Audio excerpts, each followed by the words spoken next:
So, before I start this video, I just wanna ask you guys two questions. Which one of these phones is the Samsung Galaxy S Duos, and why these two look the same? One of these phones are the Samsung Galaxy Trend, and one of these phones is the Samsung Galaxy S Duos. I'm gonna let you guys guess which one is the Trend, which one is the S Duos. And I think I'm just gonna show you guys the only difference that these phones have between each other. The Samsung Galaxy Trend has nothing in the right or left up corner, while this one has the Duos logo here. And also guys, something pretty crazy about these two phones is that both the Galaxy Trend and the Galaxy S Duos have been launched in 2012. I think both of them have very similar specifications, if I'm not wrong. I mean, yeah, both of them are very similar.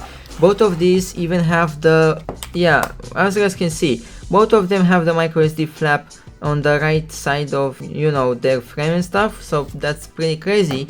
And you know what guys, I showed you guys the fact that these two phones are really pretty much the same. But anyways guys, let's start exploring the phones. So just like on the Samsung Galaxy Trend, we have this back cover here, we have removable battery, we have the SIM card slot here if I'm not wrong, and you know, here you put the micro SD card, and that's pretty much with the phone. And of course this phone, just like the Samsung Galaxy Trend, it has a 5 megapixel back camera and also a VGA front camera here. I'm not really sure about the resolution, but yeah, it's a VGA camera on the front, and on the back a 5 megapixel camera. But anyways, let's turn on the phone.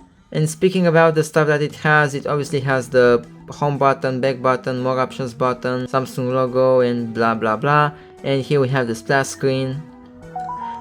And as you guys have heard, the booting time is much shorter than on the Galaxy Trend. I guess it was just Samsung's choice to cut off the boot time, maybe because this was a budget phone and they even cut the budget for the boot time. But yeah, that's the second part of the story. And also, fun fact about this phone, even though it's resetted and all, you know, it's resetted to the factory reset and stuff, even with all that stuff, it's still very slow. It has like lots of lag and stuff. You guys can see a bit of the lag. I mean, on camera the lag is not that noticing, but look, it is laggy.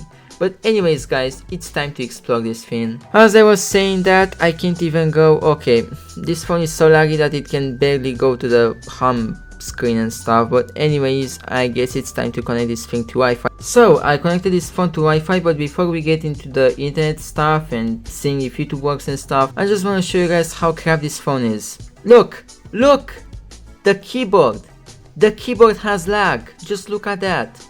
This phone is so bad that even the keyboard has lag. Like, come on bro, what's wrong with this phone? And once again, of course Gmail has stopped. Of course, I didn't even try to go to the Gmail, but once again, second part of the story, I was literally in the messaging app, but oh well, what the heck. Anyways guys, I'm gonna try to access the Google Play Store. As you guys have seen, the Gmail thing has crashed even though I didn't even try to check it out. Oh god damn. So, due to personal reasons, I'm not gonna try to access the Google Play Store. I mean, I could probably log in, but as you guys know, I would have lots of lag, especially that this phone is very low end, you know, 2012 budget phone and stuff. But yeah, to be honest, I don't really wanna remove that account because it's a very old account of mine that actually, after this video, I think I'm gonna try to recover it. As I said, this phone used to be my childhood phone, and apparently I still have my old account that I used to have since I was a kid, you know, like the Gmail account and stuff. As I said, I'm gonna try to recover it, but not on this video because this is just straight about this phone's exploration. But anyways guys, we are gonna try instead to access the YouTube app and some other apps of this phone. And yeah, as I expected, I need to log in, and it probably wouldn't work because, you know, this app is outdated. And yeah, as you guys can see, we can't do anything here, but it's pretty cool to see the old UI of YouTube here. That's pretty interesting. Apparently that's how YouTube used to look back in 2012, I'm assuming. I think that's the 2012 YouTube app. But anyways guys, it's time to move on to other stuff. I think we are actually gonna try the browser this time around. Oh, it tries to make me, okay, use the, anyways. Let's try to go to the YouTube website on this phone. I really wonder if that's actually gonna work. Probably not, but once again, it's worth a shot.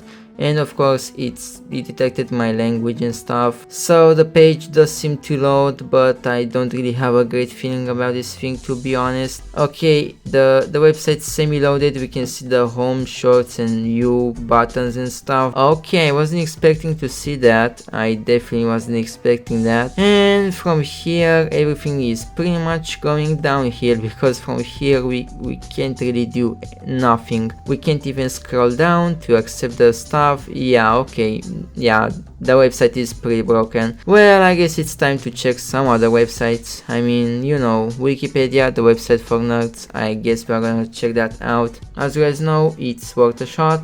Why not checking it out, even if it's not really gonna work? Yeah, it's not working. It's not working. I'm waiting for this thing to load up. Did I type that correctly? I did. I actually did. But for some reason this phone's browser refuses to load the website all the way up. So yeah, you know what? This phone is pretty much useless. I think I'm actually gonna try to sideload Flappy Bird or something and, you know, test this phone for gaming. Now we have to enable USB debugging.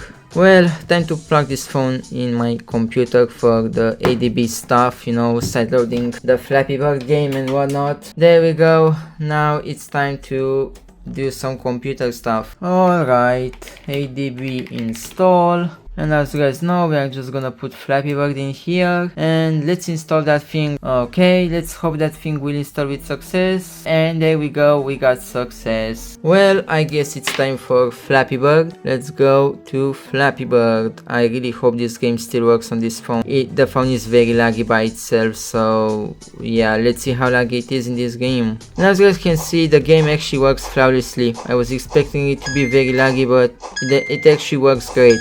I wasn't expecting that. It does work great. Never mind, it doesn't work great anymore. So apparently we have lag even in Flappy Bird. What an amazing phone, am I right? As a conclusion, is this phone good for 2025? Probably just for calling and texting and barely playing some games, because for some reason this phone is very laggy even in games, even in Flappy Bird. So I'm pretty sure you can't do that much. And actually, before we end the video, I do wanna try the camera. Even though it's the same as on the Galaxy Trend, I still wanna try it out. And yeah, as I was expecting, the front camera is very crappy. I think I'm actually gonna try to switch to the... Yeah, okay, it's very crappy. And the back camera is so, yeah, still sucks, but it's definitely better than a front-facing one. That's the video, guys. I hope you guys enjoyed this video. As I said, this phone is most probably for calling or texting and barely playing some old games on it, because it does have some lag. That's the video, guys. See you guys next time, and thanks for watching. Bye bye.